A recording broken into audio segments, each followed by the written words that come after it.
This is Mid-Atlantic Women in Agriculture's Wednesday webinar. So you want to start a blog. Our presenter today is Christy Mannering with the University of Delaware. All archived presentations can be found at our website, along with all upcoming presentations. And a special thank you to our sponsors, Mid-Atlantic Farm Credit and PNC Bank. Thank you for listening. Okay, so this presentation is So You Want to Start a Blog. And my name is Christy Mannering. I'm the web developer at the University of Delaware for the College of Agriculture and Natural Resources and for Cooperative Extension in Newcastle, Kent, and Sussex counties. If you've had any webinars that I've given in the past, I always include silly little images. And so this first screen is just some images I found about blogging. One, just why blog. Another one, so you're telling me I've got to blog, tweet, post, and pin. When do I work? I thought that was funny since my last few webinars were about social media, and I was telling you how that would take time, and now we're talking about blogging, and blogging takes time. But I do like the bottom left graphic, to be understood, write a blog, to be ignored, write a business plan. So we all know what we do when we receive a business plan or a strategic plan or something that's big and, just appears boring and you have to look through it, but you're just not interested. Blogging is a way to share featured posts and to share your ideas, but in a more interactive way that allows people to go through at their own pace and bookmark things that they like. And it's digital communication, and we're in a digital age, so I believe that's the way to go. And in fact, our dean, Mark Rieger, he does do his business plans, but he also has a blog called Food for Thought that he has subscribers to, and occasionally he updates it. It goes out in a newsletter. It goes up on the blog. So I do think it's something that's important to do. I'll be the first to tell you that starting anything new does require time, patience, and an adjustment period so you can get comfortable. And blogging is good for writing short to medium-length pieces about your company, your school, or a specific topic that interests you. It could be the new way for you to do press releases. So think about how perhaps you used to write press releases, you had a media list, you sent it out to everybody you knew, you faxed it. Well, now if you have a blog, you can send them perhaps a summary and a link, or they can subscribe to your blog and keep up with what you're doing that way. So it's a helpful way to connect and reach out. And because it's online, it's already searchable and shareable. So I want you to think about what blogs do you already follow. And the reason I ask that is because I'm assuming that you already do follow blogs.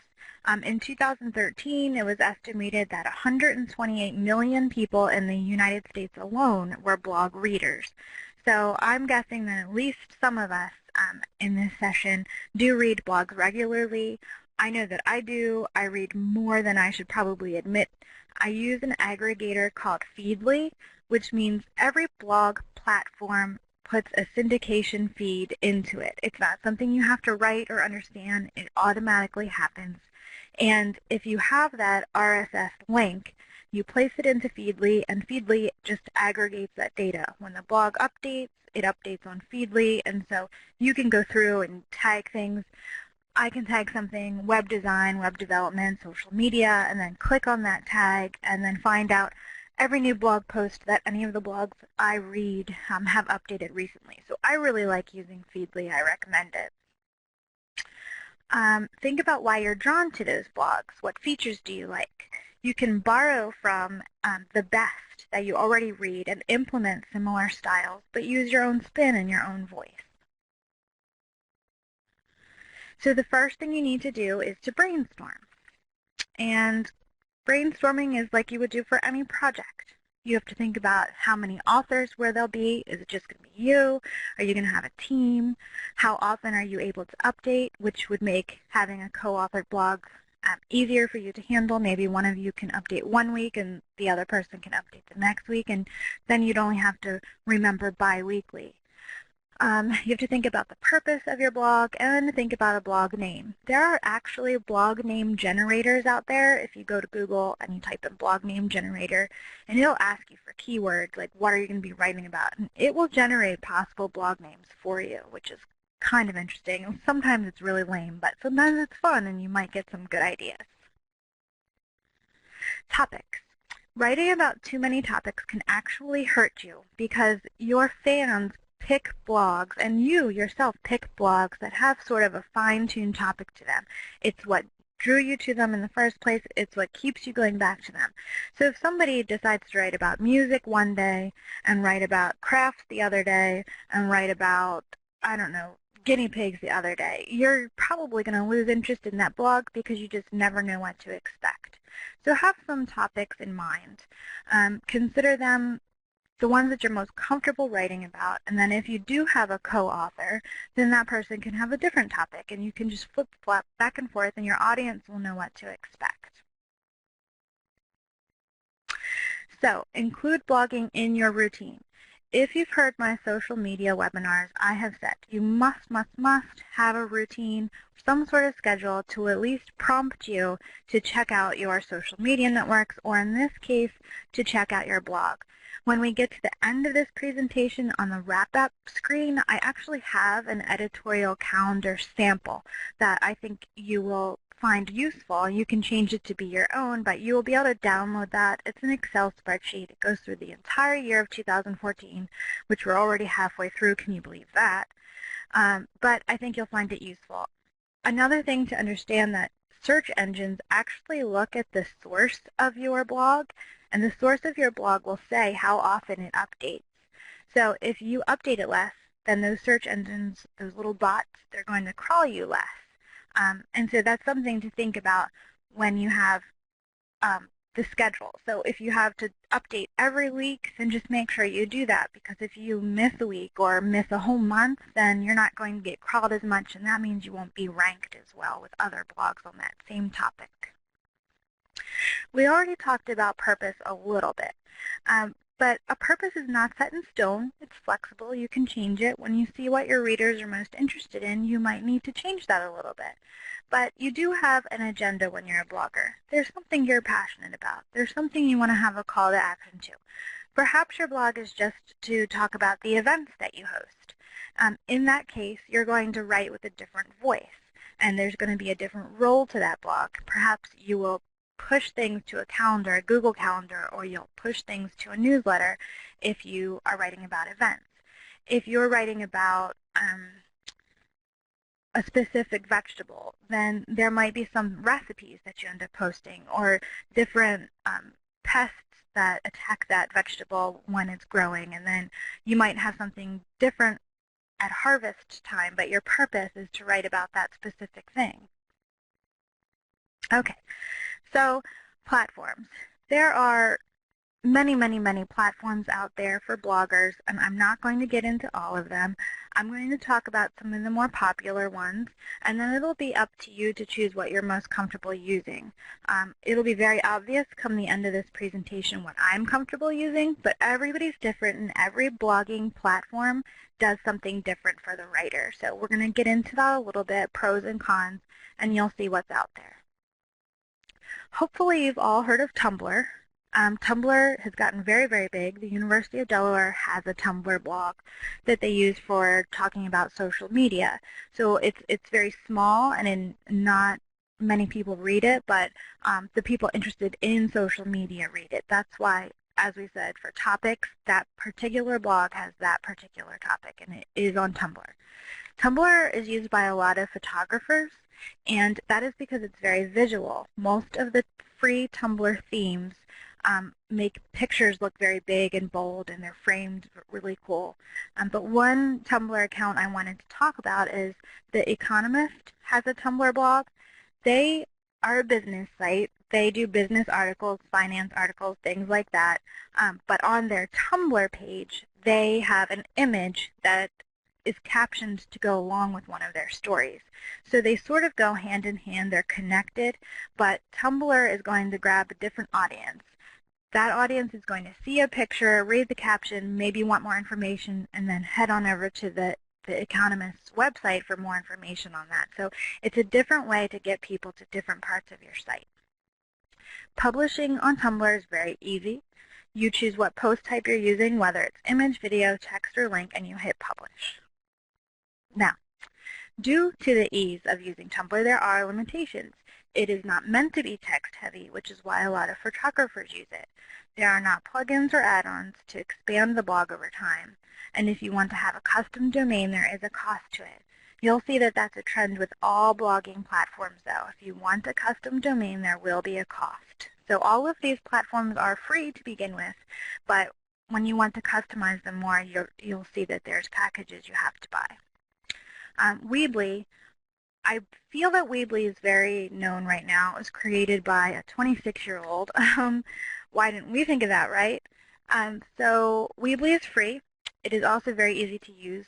If you use the free version, Weebly will place an ad in the footer. So it will link to their company, and it will have the logo of their company in the footer. To sign up for Weebly, you just register, and then it will take you to a drag and drop interface, which means you'll take your mouse, you'll click on maybe the content box. You'll drag it to where you want it to appear on your page. You'll click on the header, you'll click on different features, and you'll be able to drag them around, and that's how you lay out your page. So it makes it pretty easy for bloggers who don't have HTML knowledge. Again, as we discussed with custom domains, if you don't want the URL to say Weebly.com in it, then you will need to at least upgrade to the starter pack, which is under $5 per month for 6 months. Not very expensive, but there does become a cost. So some of the limitations are that it only is available in 6 languages right now. One of the things that bloggers, a lot of them do, are use newsletters. I know I do. We have a newsletter for my business blog here, but I also have a personal blog, and my son has a blog, and people subscribe and they get updates through newsletters. We use MailChimp personally, and then on a business side we use Constant Contact. So Weebly doesn't allow easy integration for that. Another thing is they currently only allow .com, .net, or .org domains. So if you're a .edu, you're going to end up having a different URL than the rest of your site. Also, if you want to have the little Weebly icon removed from the footer, you'll have to upgrade to that $4.80 per month option. Here's a newer one. It's called Wick. They recently updated this blogging platform because it used to not render properly on mobile devices. Now it uses HTML5 code, so it is currently relevant. I see I spelled that word wrong. And it's necessary because we have a lot of mobile devices, but also for people who use those tiny Mac laptops, even though they're not mobile devices, they have very, very small screens, and so your website looks different on their screens than it does on any other website, so it's good to think about these things. They do offer some fun creative templates, and they have the same drag and drop interface, which makes it easy to develop. Again, you use your mouse and move things around the screen where you want them, and then you save that look. This supports 9 different languages, but still not as many as we would like it to. And there is a navigation con here. You can only go to 2 levels of navigation. So if you think you might have navigation that has 3 levels, this platform won't work for you. There also is an upgrade of $4.08 to connect a different domain, and I believe there's an additional small fee to remove the Wix logo from the footer. So that's something to think about in terms of cost. And then much like with Weebly, there isn't an easy way to integrate a newsletter tool like MailChimp. So, I mean, again, the drag and drop interface is very, very nice if you don't have HTML knowledge, but it does have limitations to it. So it's something to think about moving forward. This one is lesser known, but when I did my research for this webinar, it received a lot of high ratings, and so I decided to look into it a little bit further. The upgrade options for Jimdo are a little bit more expensive per month. If you want the pro version or the business version, it could be $7.50 to $20 per month. It supports 12 languages. The interface is intuitive. It is also drag and drop like the previously two mentioned ones. But this one allows videos to be embedded, and it integrates very well with newsletters.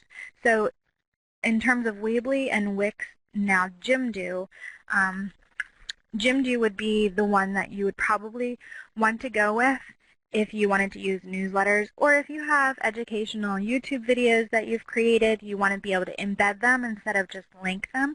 You want to have this option where the Weebly and Wix platforms do not allow currently. So Jimdo is, as we just mentioned, more expensive, but it is easy to use. And another thing that they do allow is they have third-party options, but they don't have very creative templates. So again, pros and cons to everything, right? We do like the fact that they have third-party options, because that's the reason you can embed videos and use newsletter platforms like MailChimp or Constant Contact. Because of that, there is room for them to develop and use other third-party options, which then might allow things to become more creative, but right now that is not the case. Squarespace has been around for a while. It does require the most knowledge of HTML or web development. There are many, many templates. Some of them are pretty creative for photographers and artists, and others are more business-like, professional-like, or classy. There are no ads, not in the footer, and they do include SEO options, which is search engine optimization. And that means that they allow you to fine-tune your title, your alt tags on images you might add, so different ways to get the web searches to notice you more. So that's helpful, and that's something that other blogging platforms don't really allow right now. Here's the bad thing. The interface is only available in English. So if you wanted to have some pages written in Spanish or some other language, you wouldn't be able to do that with Squarespace. You would be able to read it in other languages, but you wouldn't be able to write in other languages. So if you could have Google Translator translate it for you, is what I'm trying to say. But if you have somebody who's Spanish speaking and English speaking and they were blogging for you, there isn't a way for them to blog in Spanish from the interface. In terms of WordPress, which is my favorite, and we're going to get into that soon, this one is the close in how functionality works. So there's a dashboard, and there's different ways that you can fine-tune things. You can get really, really creative with the design. You can make it look like your sister website, which is really great. It allows you to fine-tune colors and branding and headers and things like that. But there is no newsletter integration. Boo to Squarespace, because if there were newsletter integration, Squarespace would be probably my number 2 pick, except for the only being available in English from the interface. So I do think that that's probably the biggest complaint, and I do think that they will fix that in the future, but they haven't so far. WordPress is my favorite. The University of Delaware does use WordPress and support WordPress. So they offer WordPress classes to our staff and faculty and students, and I have also taught WordPress trainings to our staff and faculty and students, because we have built canner.udel.edu, which is the College of Agriculture's website, is completely built in WordPress. So how is that a blogging platform? Well, if you have HTML knowledge and you know how to build themes, WordPress can be used to create any type of website you want. If you don't have that background knowledge and you just want to blog, WordPress does that for you also. So it's incredibly flexible. There's a free version and a paid version. The paid and free versions are available at WordPress.com. At first it's free, and then when you want to add anything to it, maybe add storage space to it or remove ads from it, then you have to start paying. So to add storage space to your WordPress.com site, it's $10 a year. So it's really not expensive, and it allows you 10 gigs of space, which is pretty phenomenal. Then there is the open source version, which can be found at wordpress.org. And what you do here is you download the entire zip file, and then that zip file has to be extracted onto a server. And this is where it gets technical. Hopefully you have an IT person who can help you with this. If you do not, there is a way around it, which I will talk about in a minute. So widgets are drag and drop. That's the type of interface we've talked about through all these blogging platforms. It is multi-language friendly. I think it's something like 60 languages. You can upload and edit from your phone, your iPad, your tablet. They have a mobile updater. There's thousands of themes and plugins, and most of them are free, although there are premium versions to some of them. For instance, there's a plugin called Formidable Pro. It's the premium version of regular Formidable, and it is a form creator. So if you ever needed to create a contact form, a registration form, a would you like a guest speaker form, any form you can imagine, you can create them with a drag and drop interface called Formidable, which is free.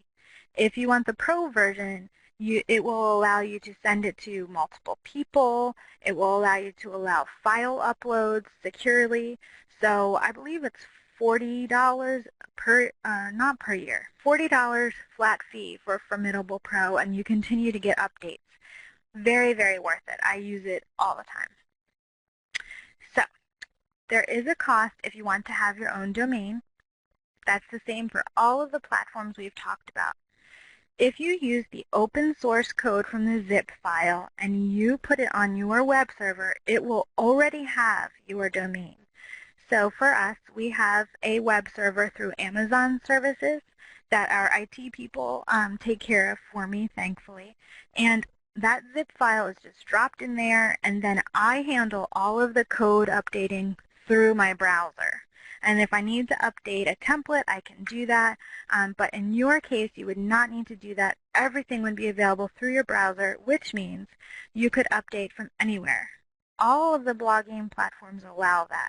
So if you're on the bus, if you're in a taxi, if you're waiting at the train station, if you're at home and come up with a great idea you want to schedule, you can do that from anywhere without any remote desktop mess.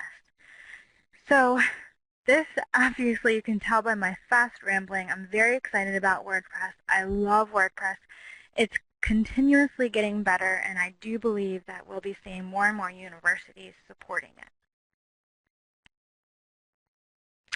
Now that we've talked about all the platforms, again, like I mentioned before, you have to choose the one you're most comfortable with. And based on what type of blogging you want to do, it might be Tumblr, it might be WordPress. I feel WordPress is the most flexible. As you can tell if you were to go to canner.udel.edu, you cannot tell that that is built on something that started out as a blogging platform. So the sky is the limit. Now, the next thing you need to discuss with your colleagues, your co-authors, or amongst your own self is to pick a URL, which would be the web address. Then you need to pick a host if you're not using one of the free versions. I recommend bluehost.com because they're very secure and I feel that they're very cheap. It's $6 per month, although there are often deals I'll see for $3, $4 per month. And so if you use Bluehost, they make blogging very easy for you because all of those platforms we just discussed are already part of bluehost.com. You go, you log in as whatever domain you chose, and then you say install WordPress or install Weebly, and then it does all that background IT server stuff for you. You don't have to know any of that, and you'll just log in and start blogging. I already just talked about this part, but this is where your IT department would help you. If you use WordPress, for instance, and you download the zip file, you will need to have somebody who's comfortable with file directories to install that for you, or if you use bluehost.com, you will just click install WordPress and it does all that behind the scenes stuff for you. Designing your blog can take forever if you wanted to, only because you will find it becomes incredibly fun. So there are always templates for all these platforms, Tumblr, Wix, Weebly, they all have templates. And what you'll do is sorry, my phone's ringing, I hope you can hear me over it. You'll pick one of those templates and you'll activate it. Then you'll see what it's going to change your site into. All of the graphics, colors, layout structure, that changes for you just with one click. One of the theme places I like looking at the most because they're so super creative is through Theme Forest. that offers themes for a variety of blogging platforms, including Tumblr and WordPress, and I don't remember the others off the top of my head. I think maybe TypePad, but we didn't talk about that platform because I see it a left column versus a right column, or maybe both columns. So it's pretty versatile. You'll want to add content as you work on themes so that you can see what they look for. So go in, just have like a sample blog post, a sample page, and then as you're activating the theme, you'll see how it changes those posts and pages. So add a link, add an image, and it'll show you maybe the text for the caption will look a little different based on what theme you choose. So I know this is a lot to take in, but once you choose a platform and you're going through the themes, it's very, very intuitive, I promise. So static page versus blog post. I get this question a lot. What's the difference between a page and a post? The easiest way to talk about it is that your About page and your Contact page that has your contact information, those are static. They're not going to change. The mission, the objective of your company or your topic, your name, your email address, those things stay the same, and they're offered in like the top near your header. There'll be a Contact Us or an About Us. Those are pages. Posts update chronologically. So posts are going to be the things that you add every week or every other week, depending on your schedule, and that's what's going to populate your blog chronologically, dropping the most recent one will go to the top, and the older ones will start dropping to the bottom. So once your blog is ready, you could try creating a survey to find out how friendly your blog is. You could use SurveyMonkey and just link it into a blog post and say, hey, if you're checking out this blog, we want to know what you like about it. You can ask questions about what your readers might want to see in the future. And you should sign up for a free Google Analytics account. If you do that, you go to google.com/analytics. You have a free account. It gives you this little tiny number code, which then can be placed into tracking on all of those blogging platforms. Will allow you to type in that number code. Google Analytics is pretty friendly with all blogging platforms, and it will allow you to see which keywords somebody typed into a Google search engine to get to your blog. It will allow you to see how many page views you've had. It will allow you to see if somebody stayed on that page for 30 seconds, 2 seconds, 2 minutes. So it really depends on what information you want. Google Analytics would be an entire other webinar for us, though. So I'm not going to get into that, but it is necessary to set up at the beginning of the blog so you can track your progress as your blog gets older and you get more readership. Moderation. So blogs have the opportunity to have readers leave you comments. You can turn it off across all blogging platforms. However, if you do want your readers to be able to engage with you, you should leave them on. This just means you'll need to moderate. In WordPress, you can set the moderation to be, do not approve this comment until I say it's okay to publish it. Then you'll get an email or an alert through your dashboard to say, hey, you have a comment. If you approve it, click approve, and then it'll show up on your website, and you can respond to your reader. You can thank them for leaving a comment. You can answer any question they might offer. Beyond the blog, we've already talked about social media in other webinars, so I won't get into it too much, but many bloggers also have Twitter accounts and Facebook pages. They'll do a Facebook page for their blog, but sometimes the Twitter account is actually their own name because they want people to know them as an author. Or you can have a Twitter account that's for your blog, which would be more basic. The only downside to that is Twitter only allows one username per account. So if you have a co-author, you would need to share that username and password with each other to tweet your blog posts. With most of the blogging platforms, you can connect your Twitter account and connect your Facebook page so that when you publish, it will push your updates to those accounts. So now you're reaching people who've come straight to your blog, but you're also reaching followers that you have on social media. There are plugins and widgets for, not for Tumblr because they don't allow third-party add-ons, but for the other blogging platforms, there are widgets that help you to do this connection so you don't have to know any code. One thing to think about, though, is if someone will share a post from your blog on one of their social media platforms, you want it to be shareable. So include your photos and videos and make it something that they'll want to share with people that they're friends with. Another really, really fun thing is when you have your own blog is, remember in the very beginning we talked about the blogs that you already follow? There's a reason you follow them, because you share topic interests. Well, now that you're a blogger and you're becoming comfortable, you can reach out to them. Go to their contact form, send them a quick note and say, hey, do you allow guest bloggers? I would love to be able to blog on your blog. Pick a topic. They may even have a page that asks for guest bloggers. So then you can say, well, if I'm a guest blogger, can you link back to my blog? And this is how you build up links, and this is how you build up your ranking with search engines. The more people who go to your blog and link to you, the better. So guest blogging can be a lot of fun, and it's an opportunity for you to build relationships with people. We talked about newsletters a lot, and newsletters are very important. Remember we talked about Feedly and how it aggregates through that RSS thing? That is already built into all of the platforms we mentioned, is the RSS feed. If you put it into something like MailChimp, it can then also allow you to add a subscribe to my newsletter. You'll put a button on your blog and people will put in their email address and then they choose whether they want it daily or weekly, a digest. So anytime you update, they don't have to go straight to your blog.